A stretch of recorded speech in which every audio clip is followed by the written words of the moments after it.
Hey everyone, welcome to Reddit Readout. Today we are checking out People of Reddit. Story 1.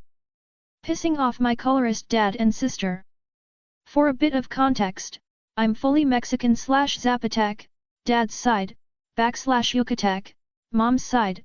My dad is from a state in Mexico called Oaxaca, which is very well known for its high population of indigenous groups, so me and all my siblings have pretty stereotypical features, the same as my father's. Recently, as the summer has come, I've been spending a lot of time outside, so I've gotten my tan back. Ever since COVID, I didn't do many outdoor activities, so I was in my winter shade for a few years. I love when my skin has its tan. I think it's beautiful, and I have a lot of scars from when I had extremely severe eczema as a kid, so it makes me more confident. I'm always wearing sunscreen and being extra careful due to my skin. I went to the beach last week with my friends, and when I came back I obviously came back with a tan. My genetics will do that. The next day when I stepped outside to quickly water my plants, my dad told me to stay out of the sun and sit in the shade because he doesn't want me to get darker. I laughed at him. His genetics are the main reason I tan so quickly, and yet he has the audacity to act like that. My older sister also made. Story 2. Someone got mad at me at work because our orange trees have fruits and learned about other kind of fruits the hard way.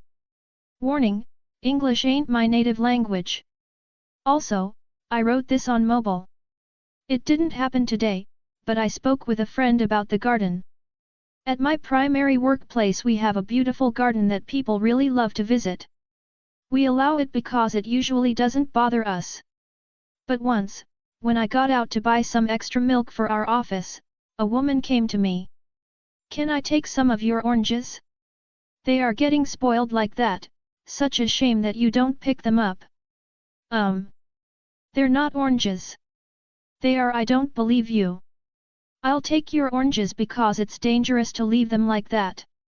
What if they fall down and someone will fall because of them?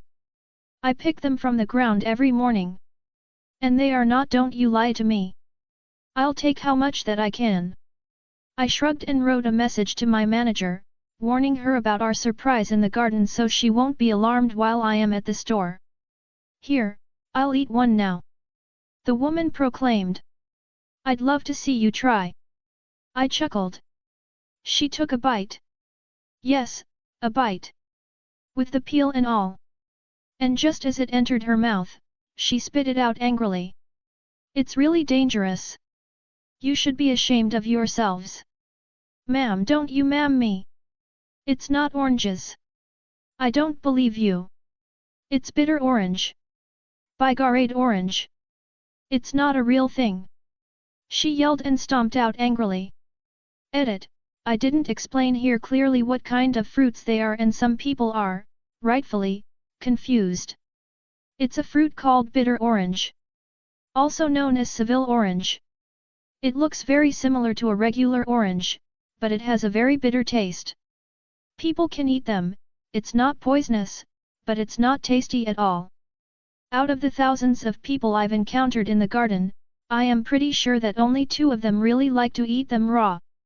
It's always used in an altered way, marmalade, as an additive to cakes, beverages and many other kinds of food. I am pretty sure that you can get a full cookbook for bitter oranges here in the Story 3. Love it when one doc chews another out in ER. So about, 6 years ago, I got to witness the best revenge on a rude egotistical doc. So to start off, I have something called EOE, eosinophilic esophagitis. Basically think anaphylaxis, but instead of your airway swelling shut, your esophagus does. At this time I did not know I had EOE. I thought the choking was due to anxiety, as I have always been told. Husband and I went to dinner and it happens. I start choking. I don't panic. BC, this normal for me. It happens. Get up, go the bathroom to force myself to puke, except this time 20 minutes in and I can't. I'm now starting to panic a little. Husband decides to take me to the ER. BC, I could always throw up or manage to swallow with lots of water before, but it's never taken this long. We get there, I walk in calm, and tell the receptionist I'm choking. She panics and calls the doc immediately. He takes one look at me standing there calmly and breathing through my nose and says, "You are not choking, wait for triage." Sigh. An hour later I get called into triage, tell them I'm choking, get told you can breathe, you are not choking, it probably just a sore throat since it's flu season. They will call me back. Another hour, at this point 3 hours since it started, and they get back. This doc insists I'm not choking. People choking can't breathe or talk and obviously I can, and he can't see anything. At 2 more hours, 5 hours at his point, I use my phone and call patient advocate of the hospital and say I'm in the ER and I need help and a second opinion, and doc refuses. She comes down, talks to me and gets a GI doc to look at me.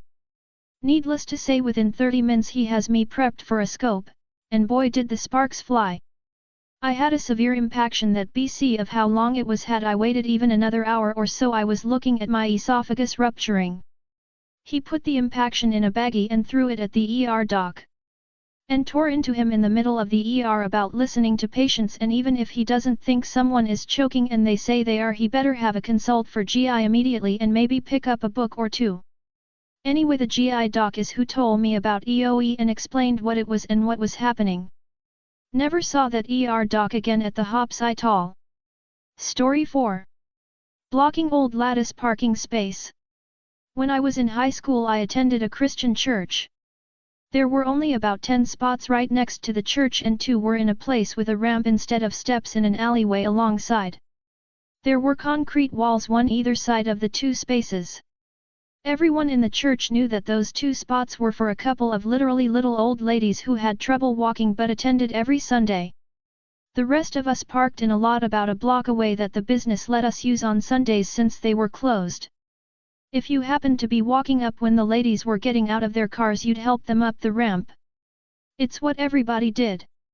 One Sunday I noticed one of the ladies' cars in the business lot.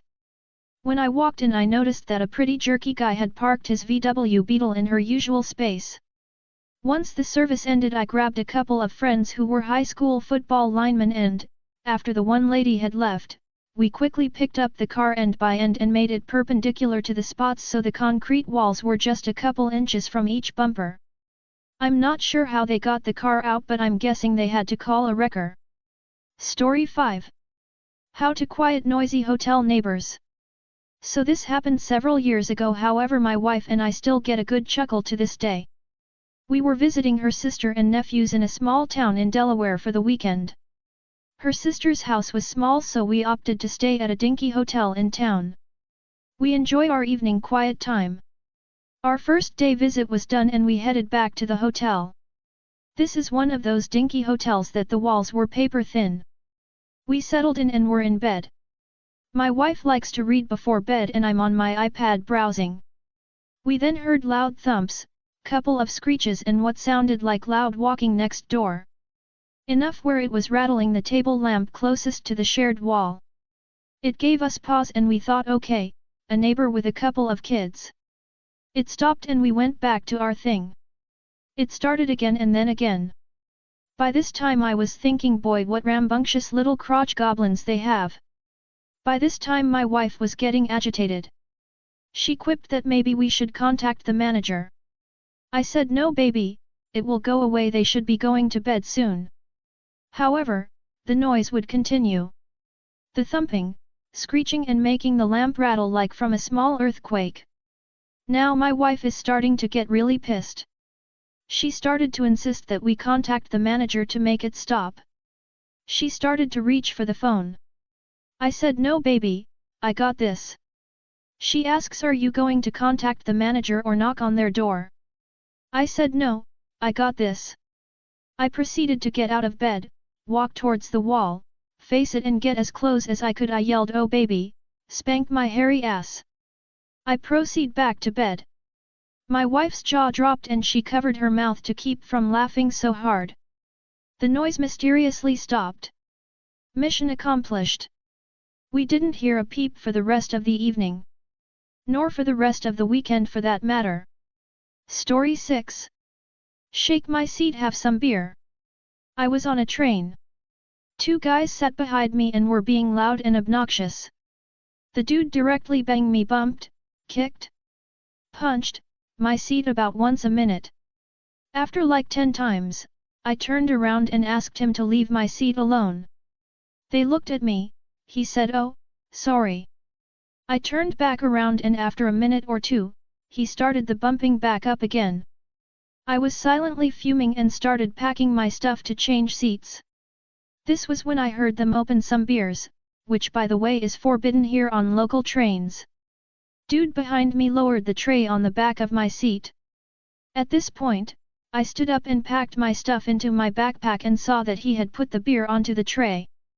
I packed up everything, all that was left was zipping up my backpack. I put my backpack into the seat I had just been sitting in and acted as if I wasn't done yet, waiting for the right moment. The moment came. The guy turned to his buddy, loudly talking and gesturing, his beer was standing freely on the tray. I lifted my backpack, gripped the zipper and zipped it up in a swift motion. Sadly my fingers slipped from the zipper and the back of my fist hit the top of my seat, really forcefully. Oh no! The beer can toppled over, all over the tray and the lower part of his stomach and his crotch. He did catch it surprisingly quickly, but at least half of the can was emptied all over the tray and him. He looked up at me with an expression of horror in his face. I said, "Oh, sorry." And left, smiley face. Story 7. He sold my birthday present so I made him buy back his tech. I have been told to post this here, so here we are. This is a kind of old bit of revenge. Think when PlayStation 3 and Xbox 360 were still new. And when I was learning the hard way, again, about dating total POSs. BF at the time, I would learn later, was a complete turd. Absolute POS. But I had no self-esteem and he paid me compliments, so I ended up dating him. Learn quickly girls, preferably in your early teens, compliments do not equal good guy. Anyway, he was a jerk and I was grateful. For my birthday, my parents bought me an Xbox 360, or rather, they put 150, for birthday and Christmas, towards me getting said console. BF fronted the rest. It lived at his house, because he had a better TV. He had given me his old PSP, because he had also just bought a PS3, and it came with a lot of accessories and games. A few weeks pass and he sold the Xbox, reminder, partly my Xbox and a present from my folks, and bought himself a new iPhone. He had also asked for his PSP back, but his mum reminded him that it was a gift, so he backed off about it. A few weeks after that, yeah, I know, I didn't dump him the second he sold my console, but people with no self-esteem take an obscene amount of shit. I found out he was cheating on me. He worked in the Brit equivalent of GameStop at the time, so I sold his PSP, and all its bits, piece by piece, to the shop he worked in. Admittedly, I didn't get much for it, but I did get to enjoy his co-workers grinning as they bought it all. He had pissed a few people off there too. I also got to enjoy knowing that it would have cost him more than 150 to get all the bits back. Yes, it may have been petty, but it was satisfying. That's all for today. Please don't forget to like and subscribe.